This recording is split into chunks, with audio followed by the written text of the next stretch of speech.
ഹെരോദ രാജാവിൻ്റെ കാലത്ത് യേശു യഹൂദ്യയിലെ ബെത്ലഹേമിൽ ജനിച്ച ശേഷം കിഴക്ക് നിന്ന് വിദ്വാൻമാർ യെരൂശലേമിലെത്തി. യഹൂദന്മാരുടെ രാജാവായി പിറന്നവനിവിടെ, ഞങ്ങൾ അവൻ്റെ നക്ഷത്രം കിഴക്ക് കണ്ട് അവനെ നമസ്കരിപ്പാൻ വന്നിരിക്കുന്നു എന്ന് പറഞ്ഞു.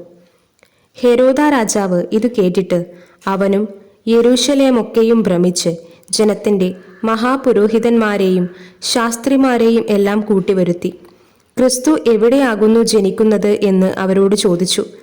അവർ അവനോട്, യഹൂദ്യയിലെ ബെത്ലഹേമിൽ തന്നെ. യഹൂദ്യദേശത്തിലെ ബെത്ലഹേമേ, നീ യഹൂദ്യ പ്രഭുക്കന്മാരിൽ ഒട്ടും ചെറുതല്ല. എൻ്റെ ജനമായ ഇസ്രായേലിനെ മേയ്പ്പാനുള്ള തലവൻ നിന്നിൽ നിന്ന് പുറപ്പെട്ടു വരും എന്നിങ്ങനെ പ്രവാചകൻ മുഖാന്തരം എഴുതിയിരിക്കുന്നു എന്ന് പറഞ്ഞു. എന്നാറെ ഹെരോദാവ് വിദ്വാൻമാരെ രഹസ്യമായി വിളിച്ച് നക്ഷത്രം വെളിവായ സമയം അവരോട് സൂക്ഷ്മമായി ചോദിച്ചറിഞ്ഞു. അവരെ ബത്ലഹേമിലേക്ക് അയച്ചു. നിങ്ങൾ ചെന്ന് ശിശുവിനെക്കുറിച്ച് സൂക്ഷ്മമായി അന്വേഷിപ്പിൻ. കണ്ടെത്തിയാൽ ഞാനും ചെന്ന് അവനെ നമസ്കരിക്കേണ്ടതിന് വന്നെന്നെ അറിയിപ്പിൻ എന്ന് പറഞ്ഞു. രാജാവ് പറഞ്ഞത് കേട്ട് അവർ പുറപ്പെട്ടു. അവർ കിഴക്ക് കണ്ട നക്ഷത്രം ശിശു ഇരിക്കുന്ന സ്ഥലത്തിന് മീതെ വന്നു നിൽക്കുവോളം അവർക്ക് മുമ്പായി പോയിക്കൊണ്ടിരുന്നു. നക്ഷത്രം കണ്ടതുകൊണ്ട് അവർ അത്യന്തം സന്തോഷിച്ചു.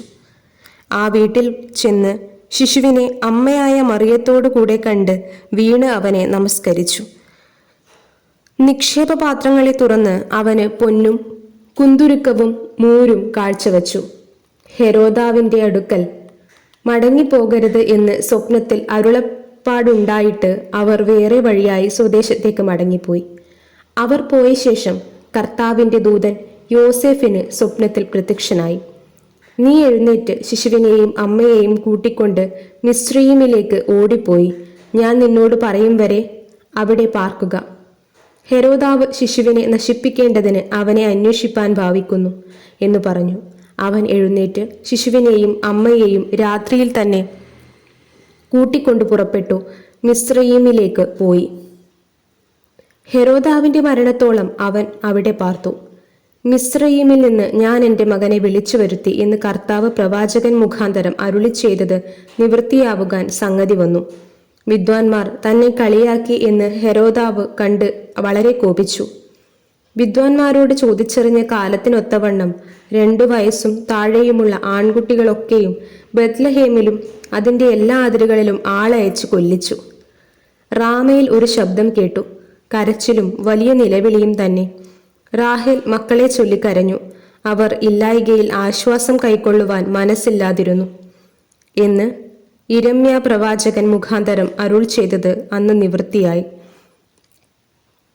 എന്നാൽ ഹെരോദാവ് കഴിഞ്ഞുപോയ ശേഷം കർത്താവിൻ്റെ ദൂതൻ മിസ്രയീമിൽ വച്ച് യോസേഫിന് സ്വപ്നത്തിൽ പ്രത്യക്ഷനായി. ശിശുവിന് പ്രാണഹാനി വരുത്തുവാൻ നോക്കിയവർ മരിച്ചു പോയതുകൊണ്ട് നീ എഴുന്നേറ്റ് ശിശുവിനെയും അമ്മയെയും കൂട്ടിക്കൊണ്ട് ഇസ്രായേൽ ദേശത്ത് പോക എന്ന് പറഞ്ഞു. അവൻ എഴുന്നേറ്റ് ശിശുവിനെയും അമ്മയെയും കൂട്ടിക്കൊണ്ട് ഇസ്രായേൽ ദേശത്ത് വന്നു. എന്നാൽ യഹൂദ്യയിൽ അർക്കെലയോസ് തൻ്റെ അപ്പനായ ഹെരോദാവിന് പകരം വാഴുന്നു എന്ന് കേട്ടതുകൊണ്ട് അവിടെ പോകുവാൻ ഭയപ്പെട്ടു. സ്വപ്നത്തിൽ അരുളപ്പാടുണ്ടായിട്ട് ഗലീല പ്രദേശങ്ങളിലേക്ക് മാറിപ്പോയി.